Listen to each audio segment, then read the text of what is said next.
What's up, ladies and gentlemen? I'm back with the sports podcast. This is your host, TheDreadMan Thomas, and I'm here with my boy Flip. What's going on, Flip?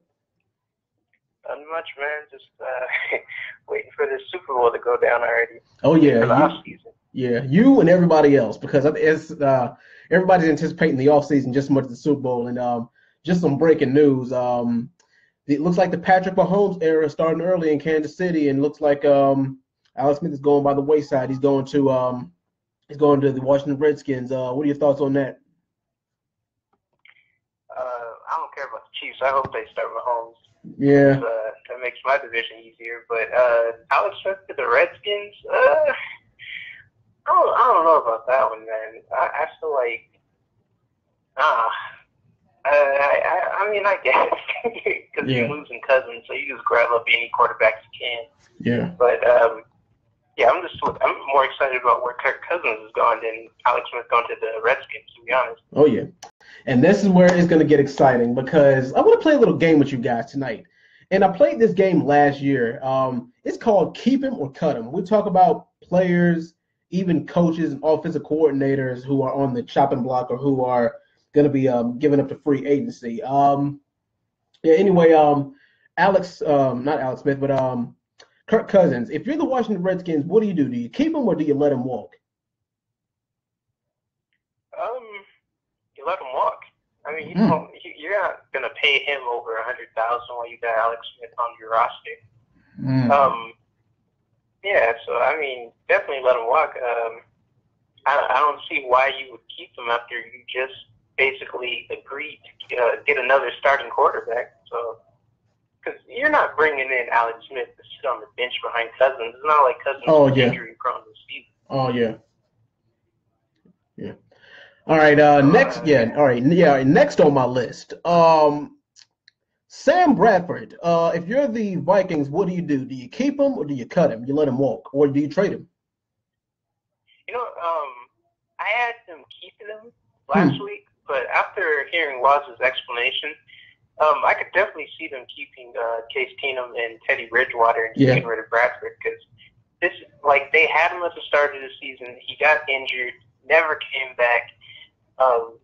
Keenum showed that he can be that starter if Bridgewater can't perform at the level they want him to. Sam Bradford, he's expendable now, man. I mean, some other team would probably pick him up, but I just don't see him staying with the Vikings. Yeah. Now, this is where it's going to get really juicy. Coach John Harbaugh. What do you do if you're the Ravens? Do you keep him or do you let him go? Oh, man. I mean, I don't see why you wouldn't keep him. I mean, it's not like that team struggles. It's just, I don't know. It's like Joe Flacco is, I think he's overrated, to be honest. Yeah. I don't think Flacco. Well, I'm not gonna say he's overrated. I'm just gonna say he's inconsistent. That's what I'm gonna say about him. I don't know, man. I feel like a lot of people not a lot of people like Ravens fans. They just be like, Joe Flacco's an elite quarterback, but he's like in that Matt Stafford, maybe not even Matt Stafford level, like Andy Dalton level, kind of. And I feel like they need to have a fresh quarterback or something. Like, the running game was looking nice with Alex Collins. They definitely need to do something about those receivers. The defense is solid. I mean, they did pretty damn good this year. So, I mean, it's just that offense, it shows that it has potential to be a playoff contender. But then it's just like, I don't know. I think it's the pieces and not the coach. So I would definitely keep him. All right. Now, right before we move on to the next one, I was actually having a conversation in a sports group on Facebook about this regarding Eli Manning, and we're going to get to him in a second. But he was saying, well, about Eli Manning, it was a debate whether Eli Manning is top tier or not, and people he was like, well, I don't know why y'all think Eli Manning is elite. He's just like better than average. I mean, if you put a whole bunch of average quarterbacks together, he's probably like number one out of average. He's like the best mediocre, if that makes sense. I'm like, well, if he really is the best mediocre quarterback, then why does he seem to be Tom Brady's kryptonite in the postseason? I feel like it's the defense. his kryptonite in the postseason. Yeah, you kind of have to give him a little bit more credit than that. I mean, I understand, but the thing is, here's look at this. Now, Tom Brady is known for lighting up defenses, but the thing is, you got to think about it. The defense can only do so much. You have to have a quarterback and an offense to keep you in the game in the first place. So, yes, some of the credit goes to Eli Manning. So, look at both of those games. None of those games went over 20. Yeah, you can go ahead and say that. So it's just like it's basically saying Eli was keeping up with Brady because the defense was allowing him to. Like that's how I feel. And then you go to like the catch. Like he had to throw that prayer up just to get it down the field. Like it wasn't like Eli was out here just like lighting up the Patriots. It was basically a defensive battle, and Brady came out the loser. I mean, I don't know what else to say. It's not like I don't know. It's not like Eli was showing that he was just some elite quarterback. I don't know. But he did enough to get it done. I mean, the thing is, he does enough to get it done. And they've been a thorn in the Patriots' side for probably the better part of the decade.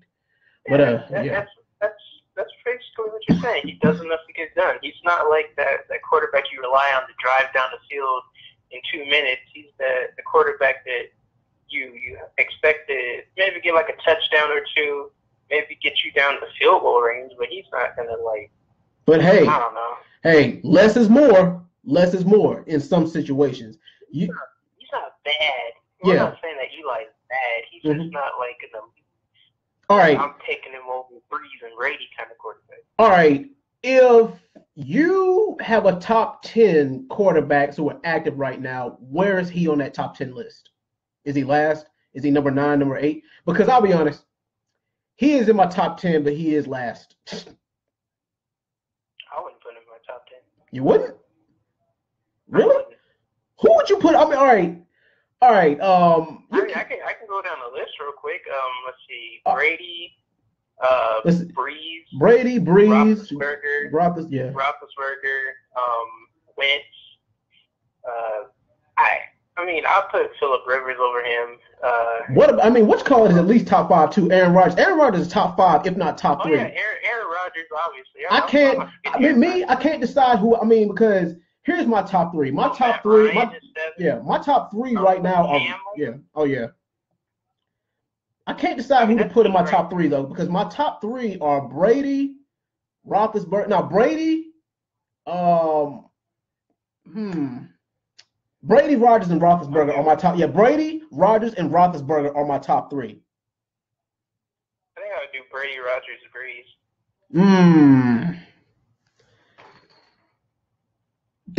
You know what? I'm not even mad at that. That's reasonable. I can see why. I mean, the thing is, put Ben.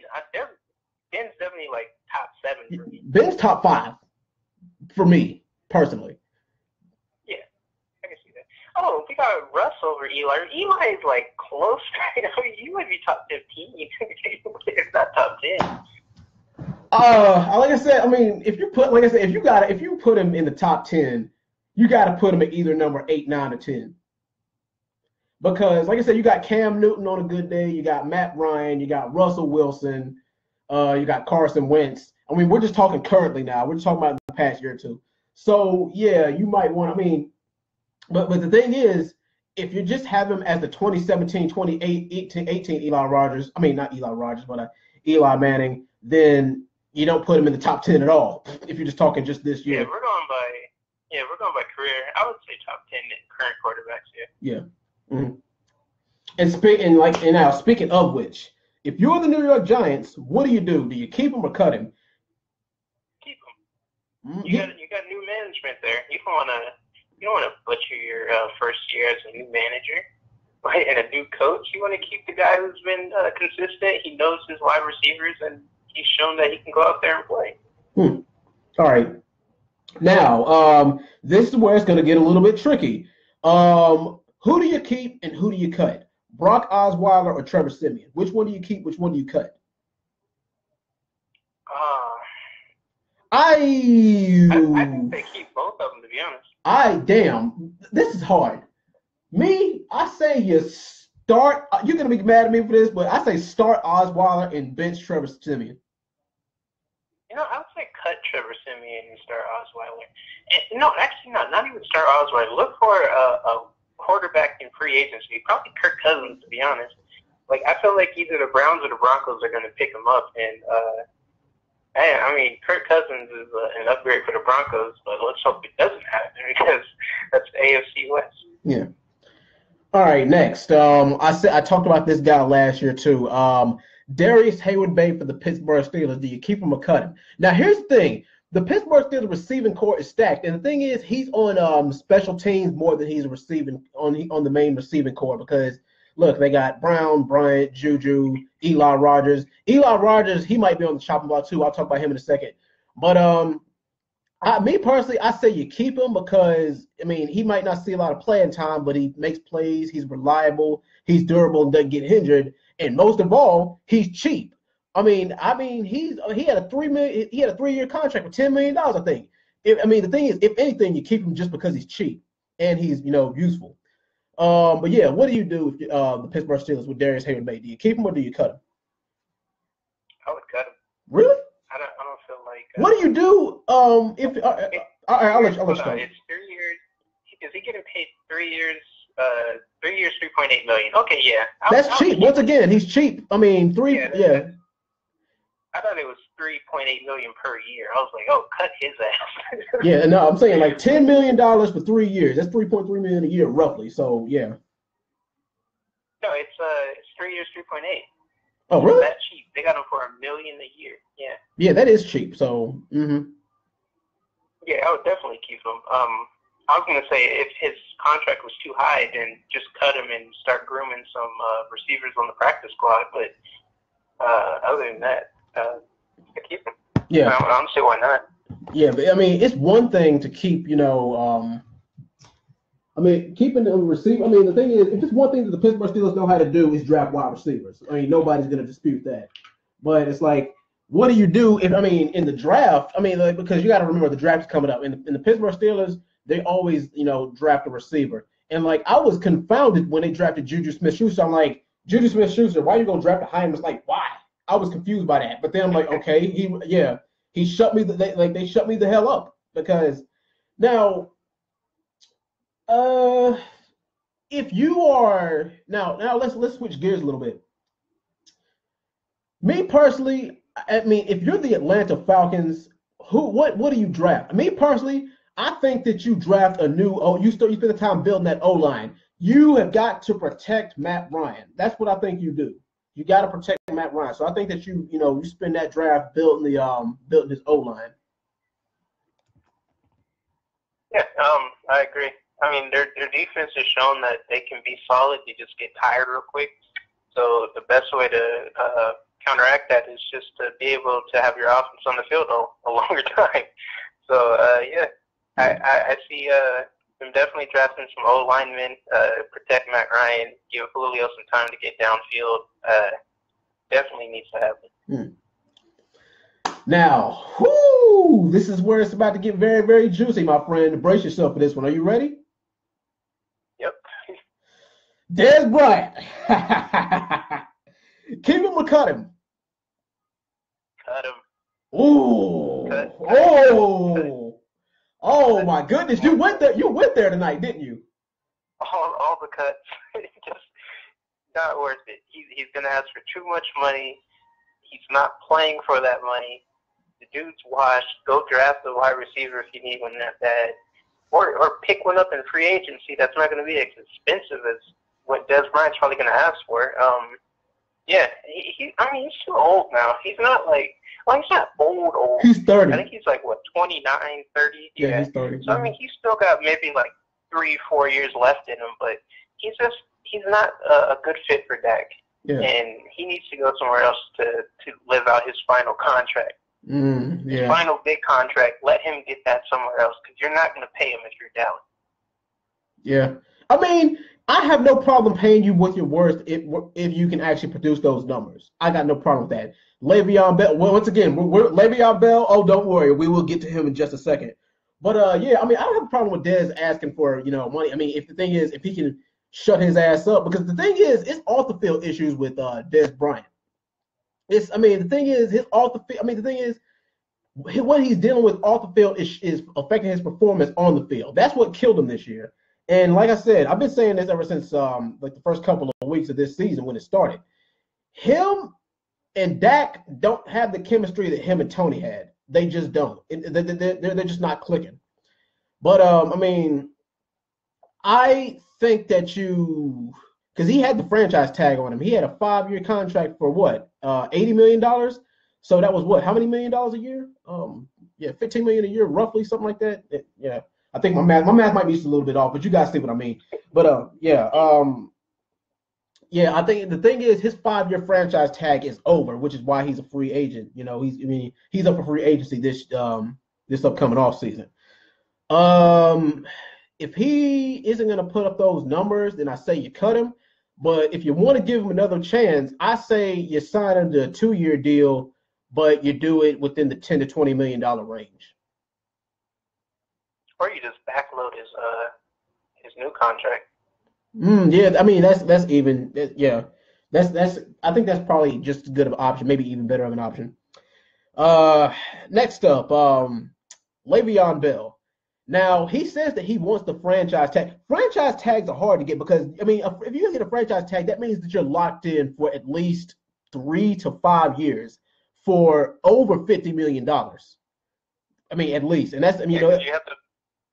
They franchise you, and then they have to pay you by your performance scale, right? Like if he's a top tier running back, you have to get paid like a top tier running back. Yeah. So. Yeah, and at least this year we know that his durability is not in question.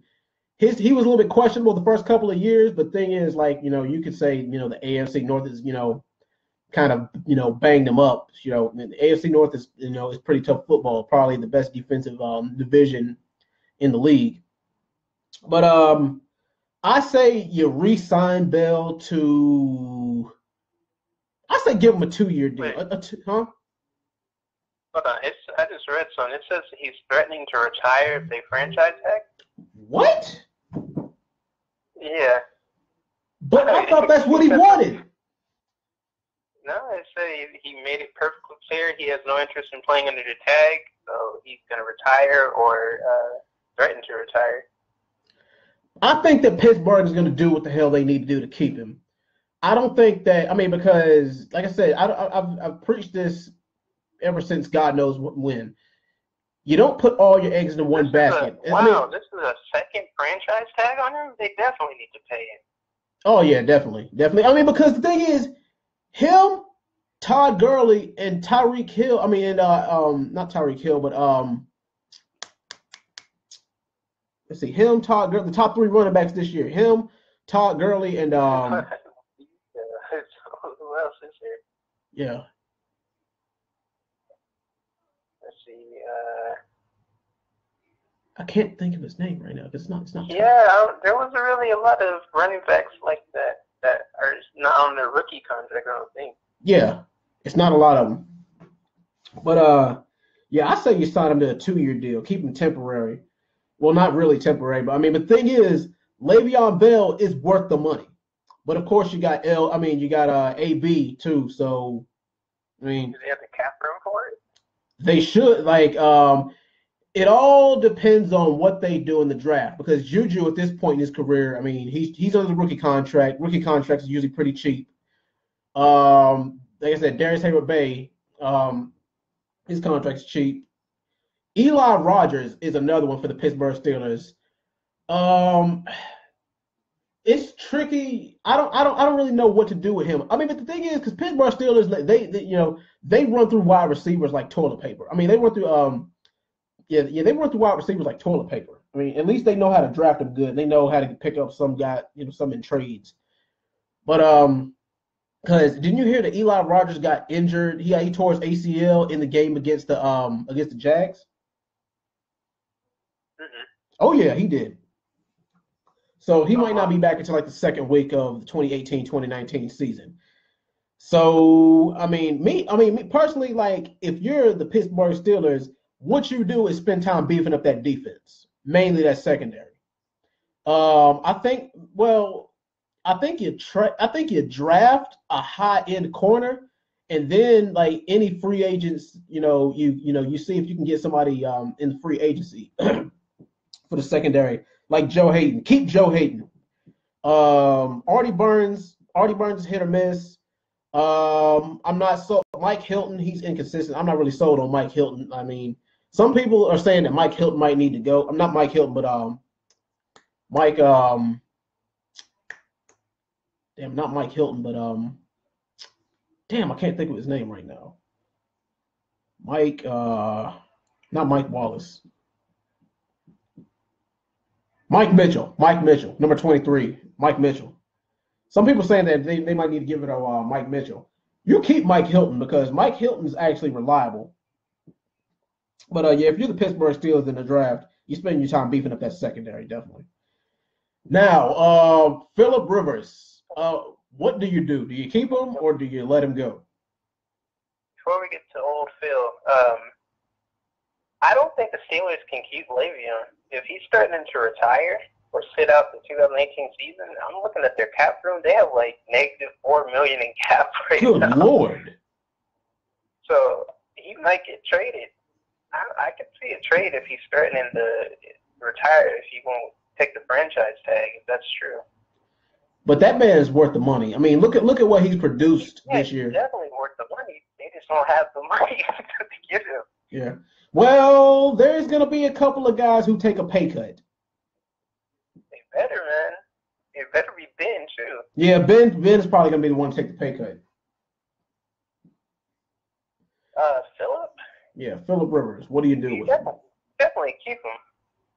I mean, we don't have any high draft picks, and our backups are Cardale Jones, and he's still kind of getting groomed there. Yeah, we definitely have to keep Phillip. I mean, I think he signed to like 2020, so yeah, it's not like a big deal right now. But yeah, you definitely don't cut him. You let him play out his years. Hopefully, he plays out his final years in Los Angeles. Yeah, Los Angeles. And we draft a quarterback maybe this year or next year to succeed him. But for now, yeah, he's definitely a keeper. Oh yeah, definitely. Let's see. Jimmy Garoppolo. Sign that man. Yes, you signed that man at least to a 3-year deal. I mean, this is just my opinion. 5. Yeah, because he's 5. But yeah, I mean, I say 3-year. We'll see about it. I would say 5 just because you can these teams have usually been doing. They just backload the contracts. They'll give them like 13 years or 13 mil in the first 3 years, and then like 18 or 19 mil in the last 3. They cut him by then if he's not like living up to the hype. Yeah. Not last year, but last 2. All right. Eric Berry from the Chiefs. Do you keep him or do you cut him? I mean, after you just got rid of Alex Smith, I don't know what you're doing with your team. I mean, you're going with Mahomes. You have a lot of trust in Mahomes. You got a rookie in what's his name? I forget the dude's name. He's like the Russian leader. But you know what I'm talking about. Yeah, But Eric Berry's kind of getting up there, man. With the injury this year, you don't really go like, oh, well, you know, he's really injury prone. You're just kind of like, that was a fluke. But if he's, I don't know, you might be rebuilding that team, and he's a good piece to trade off for some draft picks. So, I don't know. I mean, I would keep him. Unless you get like a really good offer for him, but yeah. All right, Danny Amendola. Do you keep him or cut him? Because Julian Edelman will be back next year, and Danny Amendola stays getting hurt. You got to remember that.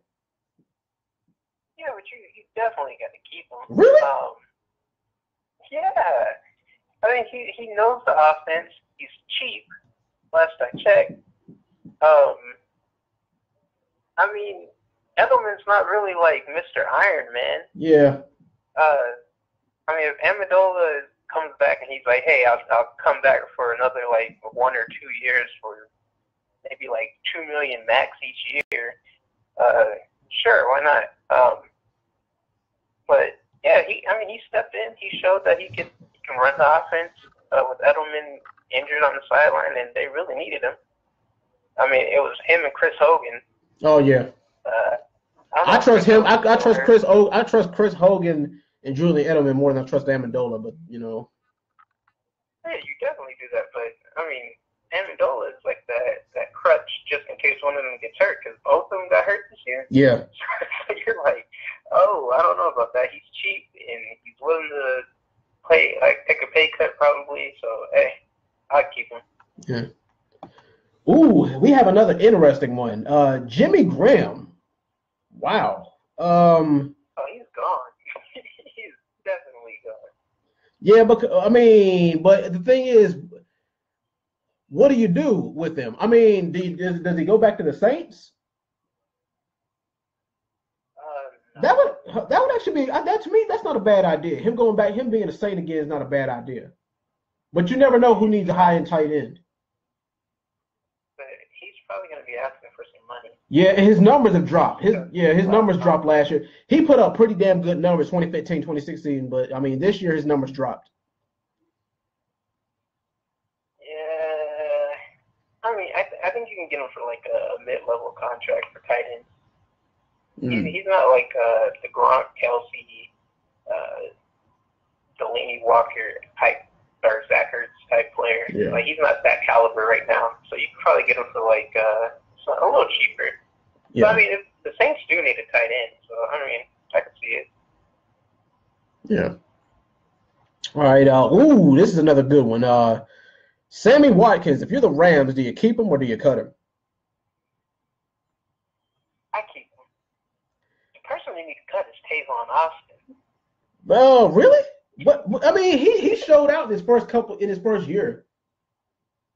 Yeah, but he was riding the bench this entire year, and his contract I think is like $50 million. Good Lord. Yeah, he's got a 4-year, $42 million contract, and he's riding the bench. Get rid of him. You're not using him. Pay Sammy Watkins. He's on the field. Get rid of this dude. And Cooper Kupp is taking your position, and you're the top wide receiver. You're supposed to be wide receiver 1, and you just riding the bench. Just get rid of him. Yeah. 13 catches for 47 yards. Out of this whole season? $42 million. Yes. Boy, if you don't. Exactly. Yeah. Cut him. All right. Let me go down the list. How about old reliable Frank Gore? Do you keep him or do you cut him? That's a tough one. Marlon Mack showed like really good promise in that backfield. They got the other dude that got hurt at the very end of the season, so he could easily come in as that release back, that third down back. Let Marlon Mack take over this offense for the run. Andrew Luck maybe comes back next season. Hopefully. I don't know. But yeah, I'll give the rookie some run if Frank Gore's. I mean, if he wants something high in the contract range, I'd say get rid of him. But if he's coming back for maybe like $3 million a year or something. Yeah. Now let's talk about the Arizona Cardinals for a little bit. They're without a quarterback and a whole bunch of weapons. Obviously, you go after a quarterback in the draft. Me personally, I think they'd be stupid not to go after Baker Mayfield. I think he fit that system very, very well. I think they go after Kirk Cousins. Really? Yeah. I don't. I mean. Think about it. Okay, when you think Kirk Cousins, what do you think? I think. Right? Huh? You think gunslinger, right? Yeah, gunslinger.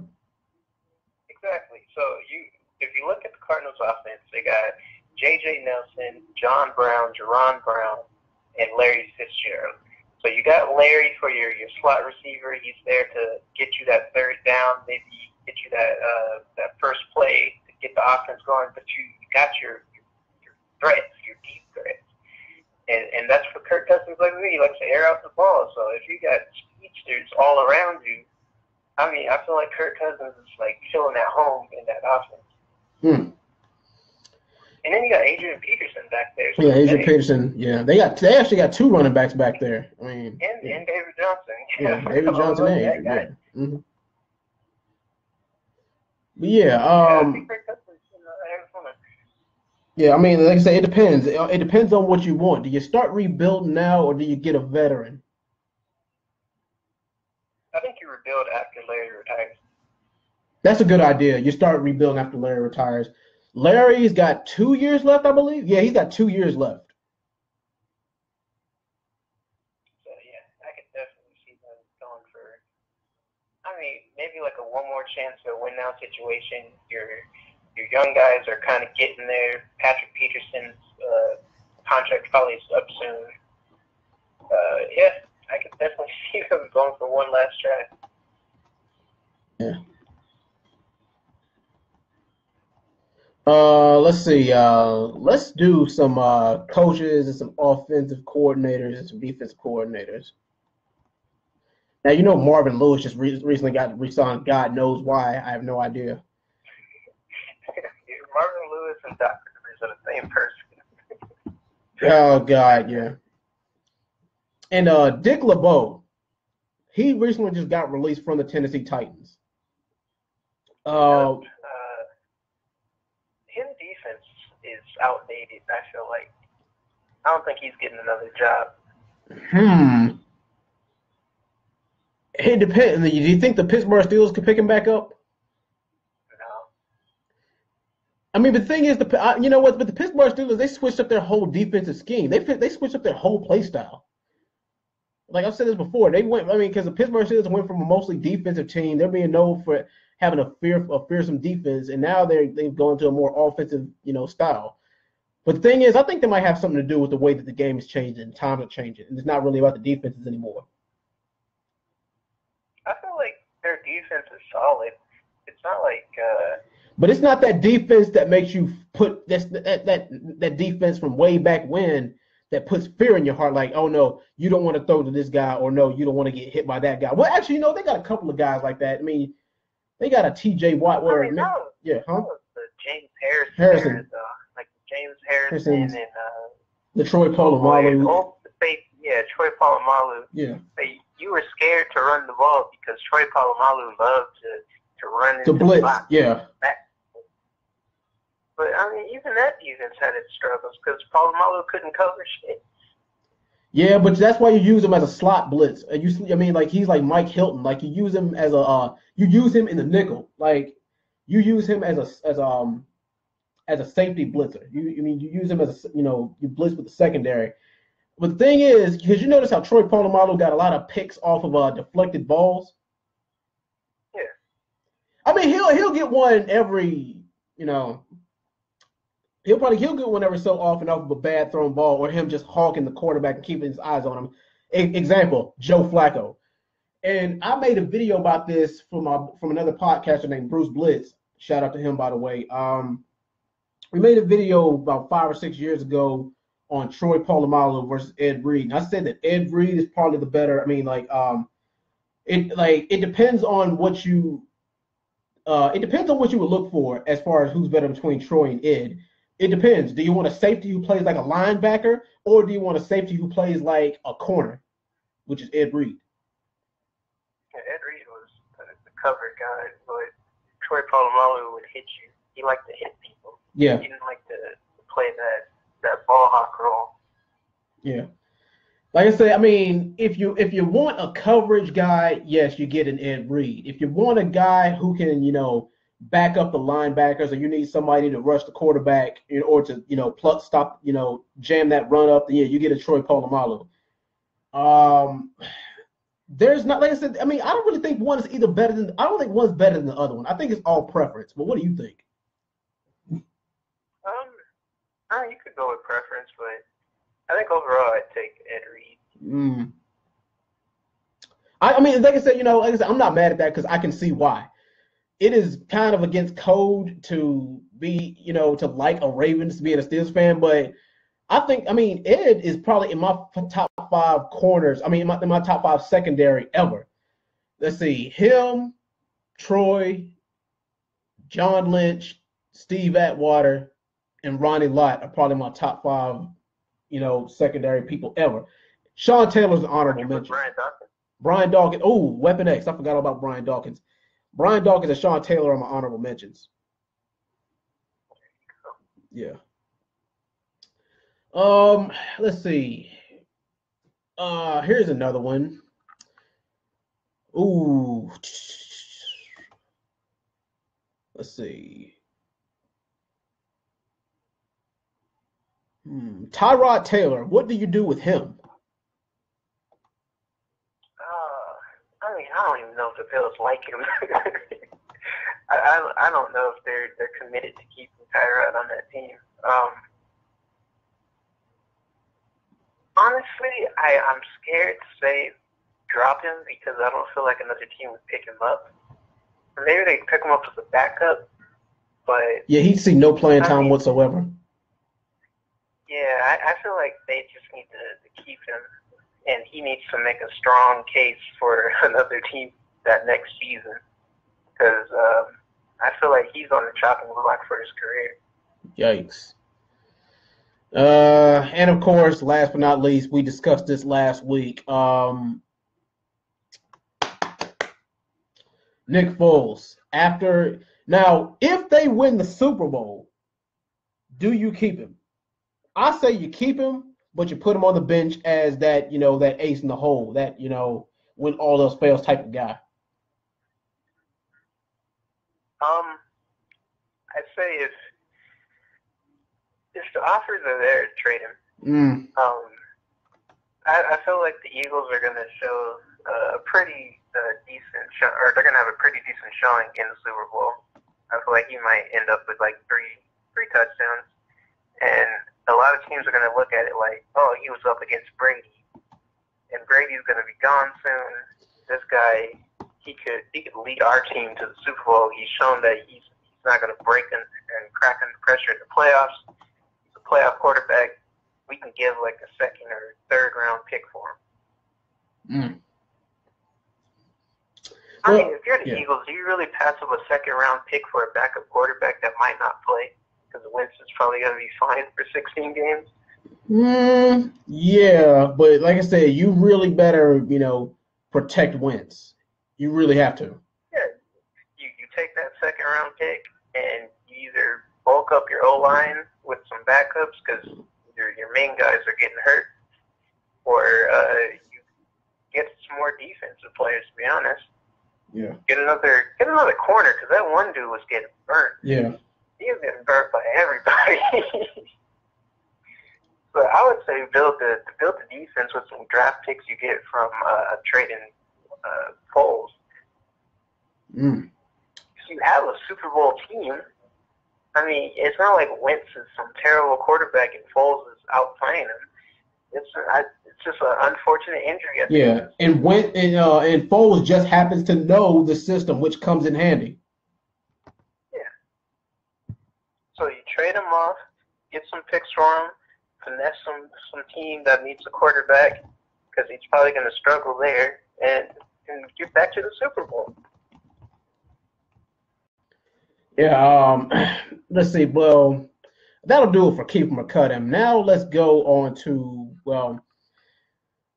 let's go into what certain teams needs in the draft. Now, with you being a Chargers fan, what do you think the Chargers need in the draft? Oh man,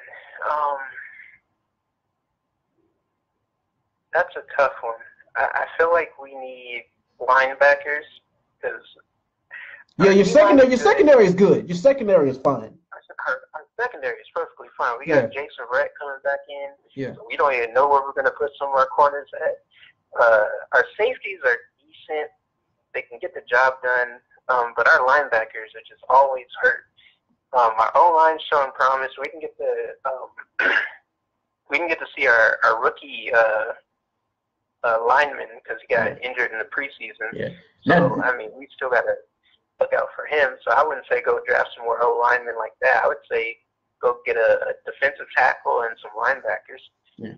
Now, do you guys get a now also if you're the Chargers, do you draft a new quarterback this year or next year? I'd say next year. All right. This year, build up for defense. Give Philip a chance to get to the Super Bowl, and then start worrying about getting the quarterback next year when he's talking about retirement. Yeah. Now moving on. I don't know what the hell the Pittsburgh Steelers see in Landry Jones. Landry Jones is trash. He struggled against a Cleveland Browns team at home. What do they see in him? I don't get it. I don't understand. They need to get rid of his ass for somebody else. They need to start Josh Dobbs. Not start Josh. Well, Josh Dobbs needs a little more playing time because matter of fact, I was watching The Herd and Greg Jennings was on the episode of Herd and he was discussing Mitchell Trubisky over the other quarterback who started. I think it was Robbie Gould or somebody else. He's like, do you play him or do you not play him? Play Mitchell Trubisky. He's like, no. Are you trying to win? But see, here's the thing. When you're talking quarterbacks, when you talk about putting in rookie quarterbacks for quarterbacks who are not producing, it's a damned if you do, damned if you don't situation. And now let me explain. Because it's like, if you don't put him in, how the hell are you supposed to get any playing time and get any experience for him to get better? And if you win, and if you put him in and he loses, then guess what? He's on the chopping block. He gets put, he gets to take the blame. He's the fall guy because they lost the game because of him. But if he wins, then they're gonna expect him to keep winning. So it's damned if you do, damned if you don't. So yeah, with certain quarterbacks like that, if you're the Pittsburgh Steelers, what do you do with Landry Jones? I guess you keep him. Oh, God. I mean, you already know that Ben is injury prone. You're not going to get another solid quarterback. You're probably going to have to draft a running back at this rate because Le'Veon is looking like he's on his way out. To be honest, I don't know, man. That high-powered offense needs. It might be the end of it. To be honest, wow. It might be the end of an era. Wow. You had your KD, Harden, and Westbrook. And now it's time to get rid of Harden, aka Le'Veon. I don't see how you keep him. I mean, you're probably going to draft for the running back and send him off somewhere. And Landry Jones is going to be sitting there for a backup for another year because Ben isn't going anywhere this year. Yeah, Ben's got 2 years left on his contract. Yeah, so draft another quarterback when Ben tells you, "Hey, look, man, this might be my last year." Because I'm sure Ben's not gonna be no dick about it and be like, "Oh, I'm not gonna tell him when I'm retiring." He's probably sitting there like, "Look, man, I probably got like 2 more years in the bank." Yeah, because he wants to win another ring before he goes. Exactly. But I think this year was his best chance to do it. Yeah, so if he takes a pay cut and they get Le'Veon, he might tell him, "Hey, draft the quarterback. I'll groom him real quick for y'all, and go from there." But yeah. I don't know, man. I see y'all need a running back in this draft coming up. Yeah. Well, I mean, if James Conner is healthy, I trust in James Conner. James Conner just needs a little bit more experience. How do you feel about Stephon Tuitt? He just needs to stay healthy. He's good when he's on, but he can't stay healthy for worth a damn. That's his only problem. He's got a 5-year, $60 million contract on your team. So, oh boy. I mean, that's a do you cut him or keep him situation right there. All right, well, is there anybody, at this point, is there anybody else who can do better than him in his position? Because that, or is there anyone Le'Veon or if there's anyone that could be better than Le'Veon. Yeah, because in that situation, you got to be careful what you wish for now. Because it's like the Steelers with people saying that, oh man, they should get rid of Mike Tomlin. Be careful what you wish for, my brother, because guess what? If they were to get rid of Mike Tomlin, they'll end up getting somebody who's worse than him. Mike Tomlin had an over 500 record for the past 11 years, and watch. If you was to put Mike Tomlin on the top about to fire him or just get rid of him cold turkey, y'all end up going back to being 7-9, 8-8, 6-10. You'll go back to that Pittsburgh Steelers, and nobody wants that. But yeah. Quick question. Uh-huh. Do you think that 25 tackles and 3 sacks this year is worth a 5-year, $60 million contract? That's a hard question. Yeah, I don't know. I don't think so. You can ask the same thing about Josh Norman, because Josh Norman showed his ass in 2015, 2016 for the Carolina Panthers, and then he went to the Redskins and got tight. You see where I'm going with this, don't you? Yeah. Yeah, because he went to the Redskins and got top dollar. He got a 5-year contract for $70 million, if I'm not mistaken, $70 million. I think it was. And he hasn't been bad. It's just he's not. He's not nowhere near as good as he was when he was with the Panthers. I don't care. No, he's not Richard Sherman or Patrick Peterson. Yeah, he's not. But yeah. Yeah, I think Tua might be kicking the bucket here. I think they might take like a cap hit for next year or something to keep Le'Veon. Oh yeah, especially if he goes down, if he gets hurt. I think it's game over for Stephon Tua. Cameron Hayward's kind of like that guy on that D line, to be honest. Yeah, he is. It's not Tua. Oh yeah, Cam Hayward's been producing like hell. Anything you ask Cam Hayward to do, he'll do that and then some. I think out of the 56 sacks that the Pittsburgh Steelers had, Cameron Hayward had 12 of them this year. And Tua's had 3. Yeah. Get rid of him. Cut it. Yeah, Take the cap hit if you had to, re-sign Le'Veon, give him what he wants. You probably ask for like 7 or 8 mil. Yeah. So maybe restructure Tua's contract if you can. The thing is, because a lot of players in the NFL are divas now. Of course they're going to ask for more money, and I don't have a problem with it getting them. If they can actually produce and they're actually worth that money. But you got to question because the last thing that the NFL and the last thing that team owners and coaches, last thing they want is giving somebody a hefty ass contract and then they end up getting injured. That's the last thing that they want. It's Le'Veon. He's shown that he's an elite, maybe even number 1 running back. Yeah, because he can do everything. There's not one thing he can do. Not only is he a reliable running back, but he's actually stepped up as a slot receiver too. Yeah, exactly. So he's worth the money. Tua's not worth the money. Yeah. But yeah. Now let's see. If you're the Green Bay Packers, what do you do next year? A-Rod, he's going to be back and 100% healthy this year. He should have sat out for the rest of the year, if you ask me. Aaron Rodgers is still in his prime. He's going to be in his prime for another year or two before he starts to decline. Aaron Rodgers is still putting up numbers, and he's still clutch. So I don't really think he's not going nowhere for at least 4 more years. However, I think it is time that you kind of start to, look at new receivers, and you start looking at that O-line. Their defense is okay. Well, you know what? Their linebackers are starting to age. They're starting to get some aging linebackers. Their linebackers starting to get a little bit old. Their secondary has its weak points, but it's nothing that you can't fix.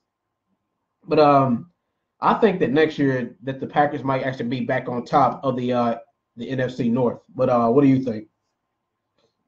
Okay, I got a question. Uh-huh. If Aaron Rodgers ever got hurt, how many wins do you give the Packers this year? I would have stuck to my original guns and said that they would have had like an either 11-5 or 12-4 record. Okay.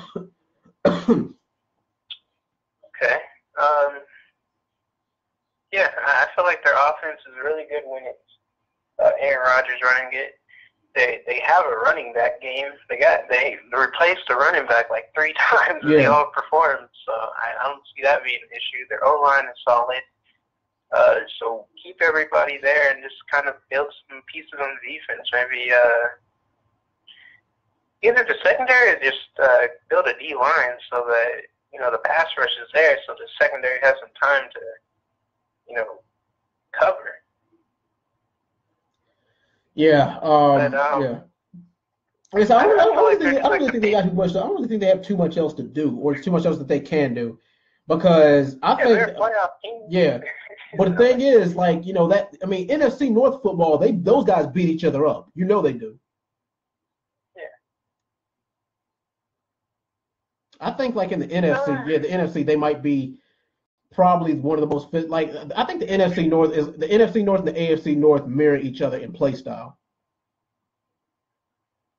Yeah. Yeah, because you can compare the Steelers to the Packers. You can compare the Bears to the Bengals. You can compare the Lions to the Browns. Well, I wouldn't. Well, actually, yeah, you could, because you remember the Lions had that 0-16 season. AKA the new Browns. Oh Lord, yeah. The NFC and AFC North, they have a whole bunch of parallels. So yeah, that's definitely what you can compare it to. Yeah. I don't see them making any significant changes in the draft. Maybe get a key defensive player, but their offense is fine. Yeah. If anyone can make a difference on that defense, get them. If you feel like it, I feel like Aaron Rodgers has the ability to take that offense to the playoffs. Yeah. So let him do what he needs to do. That's basically it. Just get him a little bit of help on defense because he doesn't have Matt Patricia. Yeah, pretty much. Over there running it. Yeah. That's about it. Yeah. Now, what about coaching? Who do you think needs a better coach or an offensive or defensive coordinator coming up this offseason? Colts definitely need one. Oh, yeah. Because is it Chuck Pagano? Yeah, Chuck Pagano is, thank God he's out of there. Yeah. That team, I don't know. They need Tony Dungy back. But Tony Dungy said he doesn't want to come back. Yeah, I don't know about that. Dolphins, I think, are fine on their coaching. Who else? Bruce Arians, he stepped down. They need somebody new. Yeah, I feel like they're going to get dude from the Patriots, the offensive coordinator, Josh McDaniels. Yeah. Yeah. They'll either get McDaniels or Patricia because they're both leaving. Yeah. How do you feel about that? Do you feel like Belichick's going to be able to take another team to the playoffs with new offensive and defensive coordinators? It depends on how quick they pick it up. Because I hope, they're pretty much they're not even going to try to change anything. They're just going to try to get, the new guys to learn the scheme just so they can, implement it a little bit more. So I don't really see too many changes being made. I think they're still going to keep the same game plan, just a new. They're just going to take it in a new direction. Oh, you know who needs a new coach? Who? The Jets. Todd Bowles. Jesus. I don't know, man. He's been underperforming. Underperform is not even the word. That's being nice about it. I don't see the Browns getting rid of Hugh Jackson, so he's probably staying. Oh yeah. Let's talk about John Gruden right quick. Now, I said this. I think I said this in one of the other podcasts. I said with John Gruden being back on the Raiders, they're either going to go 16-0 or 0-16. There's no in between. What do you think about that? Oh man, I feel like they might have a mediocre season. And it's not because of John Gruden. He's going to be in there. I know he runs like a really difficult place or offense. He's got that West Coast style offense. He's got that run and then throw the ball, Hail Mary deep, 30, 40, 50 yards past the line of scrimmage kind of. He's not no slant route. He's not no play action pass, screen pass kind of coach. He's not that coach. Yeah, I feel like it's a really difficult playbook to learn. And I mean, Derek Carr is not even that great of a quarterback as is. Well, you know what? You might be right. I mean, of course he showed out because he had to. I mean, the thing is they don't really have that much of a choice because the Raiders have been hurting for the quarterback for a long time. So the thing is that's right now that's the best that they can afford. So of course.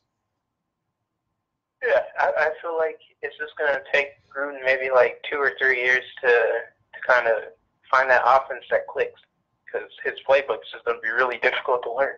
I don't feel like he's gonna be one of those guys who come out and he's already got a 10-win team. It's probably gonna be like 7-9 or 8-8, maybe even like 6-10. I could definitely see that happening. Now, last but not least, and then we're gonna wrap this show up because we've been on here for almost an hour now. The whole everybody's Tom Brady is teasing retirement in the next year or two, especially if he wins that sixth. Yeah, especially if they win that sixth championship ring. And they say that Brady. I mean, they say that Belichick may or may not. I mean, a lot of people saying, well, if Brady goes, then Belichick goes. That very well could happen. I mean, because they really have accomplished all that they could accomplish together, and they might very well be in a slump when Brady leaves. Because I see Brady leaving in 2009. I mean, matter of fact, I see Brady staying until 2020. 2020 will be Brady's last year. Because think about it, Brady has been in the league since 1999, 2000. Yeah. Yeah, 1999, 2000. Yeah. See, I think Brady will leave in 2020, and I think that Belichick will step down too. But yeah, but what do you think about that? I mean, if he's good enough, then he feels like he can't do it anymore. Yeah, I can see Brady leaving like the next 2 years. Because Brett Favre retired at 40. Because Brett Favre retired at 42, didn't he? Yeah. Yeah, I can see him probably trying to go for like some retarded feat, like 6 or 7 rings. Well, seven rings, maybe 8. Yikes. If he pulls off a 3-peat. Well, it'd be a 4-peat, right? It'll be a 4-peat, yeah. I mean, which has never been done. But they're already saying that Tom Brady is the Michael Jordan of the NFL. So. Yeah, definitely. But yeah, I could see him going on in the next 2 years, I guess. Yeah. Before he starts having that real decline and everyone starts questioning him, he goes out on top instead of going out like Peyton did, where he was throwing ducks. Yeah. And barely making it. Like Peyton got lucky with that Super Bowl. Yeah, I can see him going on the next. Yeah, that defense really did save Peyton's ass in that Super Bowl. Von Miller, he better thank the lucky stars for Von Miller. Hell yeah. But with Belichick, I feel like he'll go to another team. I don't feel like he'll retire. I think he's definitely going to coach maybe like another 10 years. Yeah. And I feel like he kind of wants to prove that he can win with another team or without Brady. Yeah. So I could see him in another 10 years and Brady just dipping. Yeah, just riding off into the sunset. Let's see why not. I wouldn't be surprised if Brady won the Super Bowl and was like, I'm done here. It wouldn't surprise me either. And then all that Garoppolo talk and all that stuff about Brady, I don't know, being petty about it, that wouldn't be too surprising if he did retire right after this one. Yeah. It would, like I said, it would not. I mean, the thing is, nothing would surprise me, but I mean, we'll see. Only time will tell. But you got any final thoughts before you want to sign out? Because we've actually been on here for an hour now. So yeah. Here's to seeing where Jarvis Landry goes next. That's about it. Oh yeah. That's the Dolphins. Yeah, definitely. But once again, we're 5 days away from the Super Bowl, and I can't wait. And we will be on here to review, to recap it in detail. Anyway, did you change your prediction, by the way? Oh hell no! I'm sticking with the underdogs. I'm sticking with the Eagles. I might change mine real quick to 24-21 Eagles just to have it switched around from that 2005 Super Bowl. Oh yeah, because didn't the Eagles lose by that amount too, by 3 points? Yep, they lost 24-21. And how ironic would it be if they actually did lose the exact same fashion? And Brady throws a pick on the game-winning drive. That'd be great. That would be ironic. That would be ironic as hell. But yeah, like I said, we'll see. And only time will tell. Anyway, for the Facebook audience and for the YouTube audience, thank you guys for watching and tuning in. As always, I really do appreciate it. And Flip, thank you for being my co-host tonight. No problem, man. All right, and we will see you guys next week. Peace.